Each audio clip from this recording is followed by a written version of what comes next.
So we are going to take the Kibbe test. Question 1. How long is your vertical line? So this is how tall you look. This is talking about your head compared to your shoulders. I have a pretty big head compared to my shoulders. I'm actually wearing shoulder pads right now, so you can't tell how big my head is. But I would say that I have a short vertical line. I would say it's answer E, petite. So I'm going to mark that. Answer E. Next question is, what shape are your shoulders? My shoulders are answer E, sloped, rounded. I have very round shoulders. Next question, question 3. How long are your arms and legs and what shape are they? So my arms are a little bit longer for my height than my legs are. I have extremely short legs. So I'm going to put answer E for question 3. My arms are short-ish, but they're not as short as my legs. So editing Katie here. In hindsight, I think I have more answer B than I realized. I think that I have answer B shoulders and maybe answer B arms. Next question is, what are the size and shape of your hands and feet? So I have very delicate hands and feet. My hands are probably, they're probably answer D, but my feet are probably answer E. So I'm just going to put D/E. So part 2, body flesh. Question 5, what is the overall shape of your body? This one is challenging because I have very yin flesh and I have gained weight recently, so it's a little bit harder to see my body. But even with the weight gain, I am not very hourglass, even though I have a very full chest. I have a boxy torso. I actually have a wide chest underneath. I have some B answers hidden underneath E flesh. So I have some bluntness underneath softness. My chest is actually wide, even though it's very round. My hips are narrow, and my stomach is wide. And my body actually does look a bit broad for my height. And when I'm at a low weight for my body, I do have some muscle underneath. I'll put answer B. Answer B, broad. What shape is your bust line or upper torso? Damn it, this is kind of hard. I'll put E, very prominent. And then I'll put B next to it, just because I have E and B elements at the same time. I know this because it's my body, and I know what I look like at a lower weight. So the shape of my waistline can best be described as B, elongated but broad. Because I have such short legs, my waist is long. Now, maybe if my legs weren't so short, my waist wouldn't be so long, but I have a long, broad waist. I don't have a lot of curvature going on in that area, and I am a bit top heavy. What are the shape of your hips? I would either say answer A or answer B. I'll put A/B in this case. What best describes the flesh on your upper arms and thighs? So I would say E, very soft, slightly white and fleshy. Okay, facial features, part 3. What is the shape of your jawline? My jawline is blunt, slightly wide. I think it's more blunt than it is rounded. You can see it in some pictures of me. I know that I just have very fleshy flesh. What shape is your nose? So it's a mixture of A and B. I'll put A/B. What shape are your cheekbones? I have very wide cheekbones, but they're really flat. They're wide and flat. I would say, I'm going to still say B for my cheekbones. It's hard to see my cheekbones because I have a lot of flesh on my lower face. But when I lose weight, I have more visible cheekbones. My eyes can best be described as, I'll say answer A, narrow, straight, and closely spaced. Yeah. I'm wearing makeup right now, so it makes them a lot bigger than they are, but I don't have very big eyes.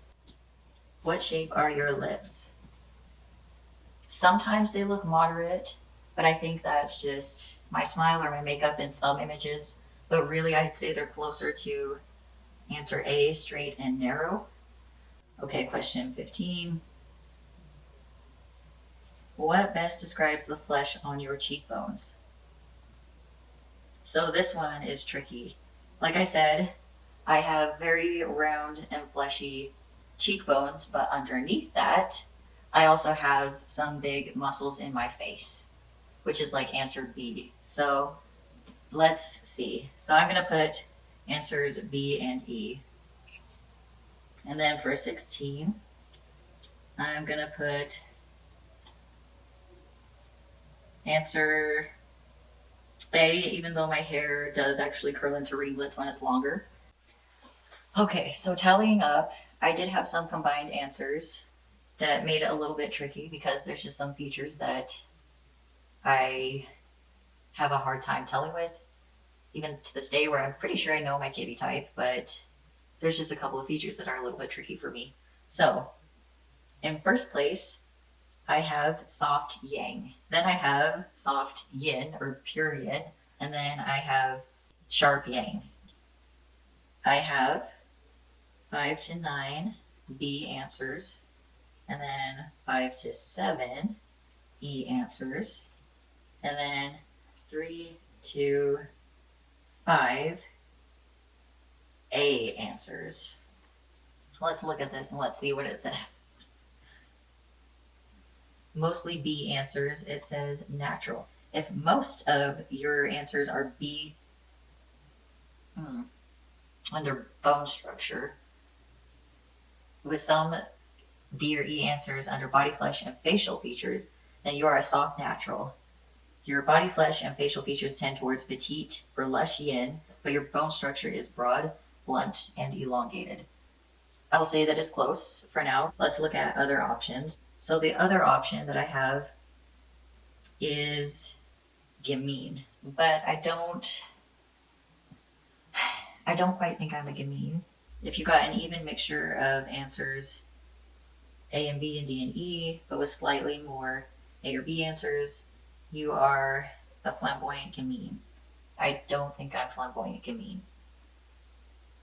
Personally, I had the hardest time actually deciding between soft natural and romantic.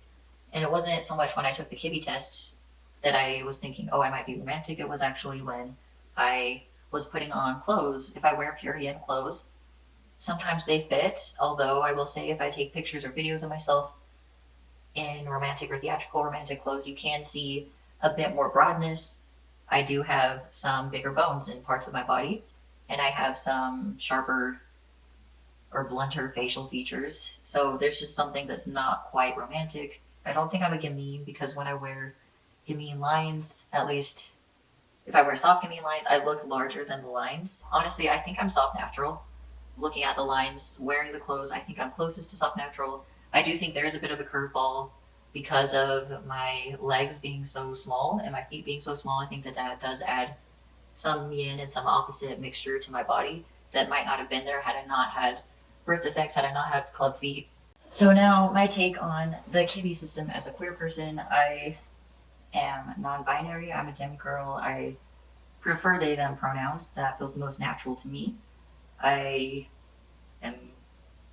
came out as a lesbian first. I've always had a hard time with fashion because it didn't really reflect my queerness, or sometimes the things I wanted to wear as a queer person were, against the rules or not recommended, or even straight up cross-dressing. It was being censored. I grew up in a very religious environment, and I'll probably go into that more later. I grew up in a very conservative culture that was very heteronormative, homophobic, transphobic. So coming from that background and having these things that I'm still working through, I had mixed feelings about the Kibbe system. On one hand, I love that you are 100% unique. You get to be your own ideal body type. You get to be your own beauty standards. And that's something that I love about the Kibbe system. One thing that I don't love about the Kibbe system is that potentially, a transmasculine person could be typed as a romantic and get very frilly recommendations. And I don't want to promote ideas that aren't trans friendly. I don't want to discourage trans people from dressing the way they want to dress. I don't want to discourage queer people from expressing themselves. Your body might have a lot of yang or a lot of yin, but you always have the right to wear whatever the hell you want to wear. And I think that if the Kibbe system is helpful for you, go for it and use it. If it's not helpful, you can ignore it. You can toss it aside if that's what's best for you. I think that fashion should be about expressing your personality and having fun. I do like the idea of essence. Now, I was pretty upset when I thought that I might be a romantic as a queer person. It didn't really reflect my personality and my essence that I feel on the inside, because I feel like I do have some androgyny and some masculinity on the inside, and I felt like romantic lines did not capture that. And I even felt like my body had some androgyny to it too. So I was confused and I was really frustrated. Sometimes I like to wear pure yin lines, but I like to mix it with something a bit more yang. As a queer person, I do feel like I'm able to express myself in the Kibbe system, but I understand people, I respect people who don't feel that way. I respect people who feel like they don't want any restrictions on how they dress, they don't want censorship of their gender expression, and that's totally fine. You don't have to follow the guidelines like the rules. I do want to say that, you know, if you love your outfit, but technically it makes your legs look short or whatever it is, wear whatever you love. Yeah, wear whatever the hell you want. This is just for fun. I think that the Kibbe system is fun, and I've learned a lot about my body since I've gone on my Kibbe journey. I started my Kibbe journey back when Ali Art started posting videos about the Kibbe system, so it's been a few years now, and I am happy with soft, natural lines. I'm still not where I want to be with my self-expression and my wardrobe, but I've made a lot of progress and I've experimented a lot. Let me know your thoughts, your comments. If you don't think I'm a soft natural, let me know in the comments. Let me know what you think I am. I mean, if you think I'm a classic, I would be interested in hearing that, but I really don't think I'm a classic. I'd also be interested in hearing your thoughts on your style journey, whether you're from the LGBTQIA plus community or not. I think it's really interesting to hear your story, and I hope you all have a happy day. I will talk to you guys in a little bit. Bye.